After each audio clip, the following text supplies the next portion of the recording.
7:44. Welcome back to BT Friday morning. And if you're looking for plans this weekend, why not get involved with the 35th anniversary of the Marathon of Hope, a legacy so great in our country when it comes to Terry Fox. Again, Judith Fox joining us alongside Catherine Koyko from the Terry Fox Foundation.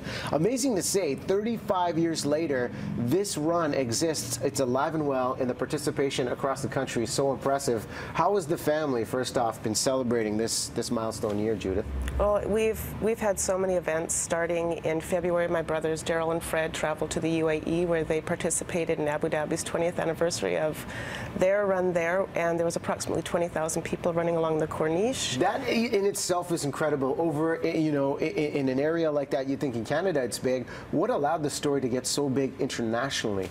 Well, it was Canadians, answering Terry's call to action when he stopped his run, and they went across, our borders and started Terry Fox runs in the military, the Four Seasons hotels, different corporations, schools, and yeah, it's just continued since then. We have 32 countries. I just came back from Chennai, India, where there was almost 19,000 people there.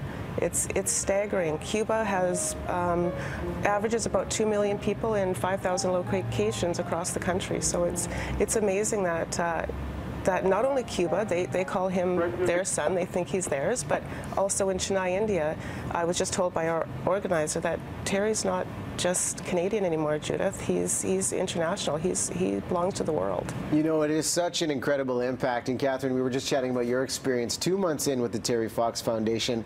What amazes you about the impact across our country? Because one, how many runs happen? And two, there are people that weren't even alive when Terry began this journey, but still want to participate. Yeah, there's such tremendous support that is happening across the country.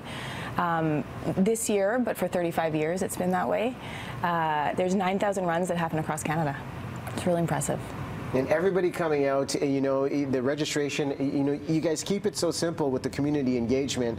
Judith, tell us about the Stanley Park connection and why that one's special when it comes to community runs. Well, that'll be my first time to be at Stanley Park. It's a huge event, and it's organized by the Four Seasons Hotel.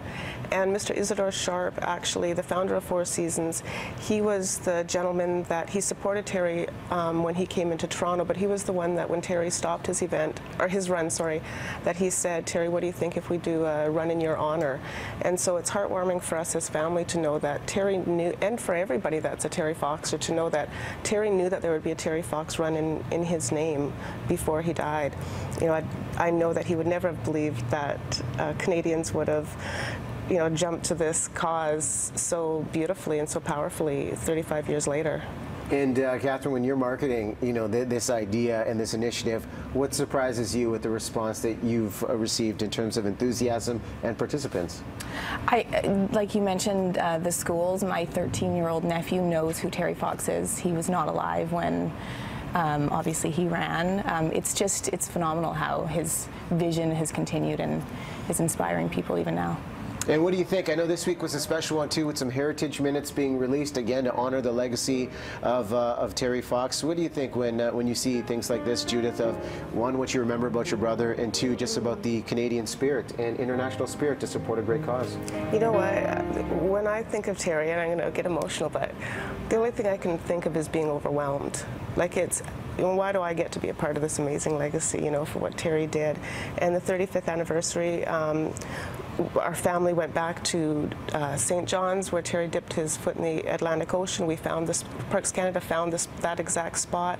We were in Gatineau at the Museum of History, where Terry's Fox exhibit is, so all of Terry's memorabilia is there.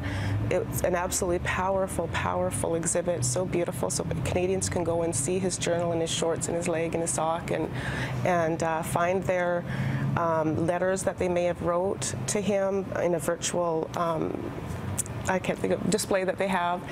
It's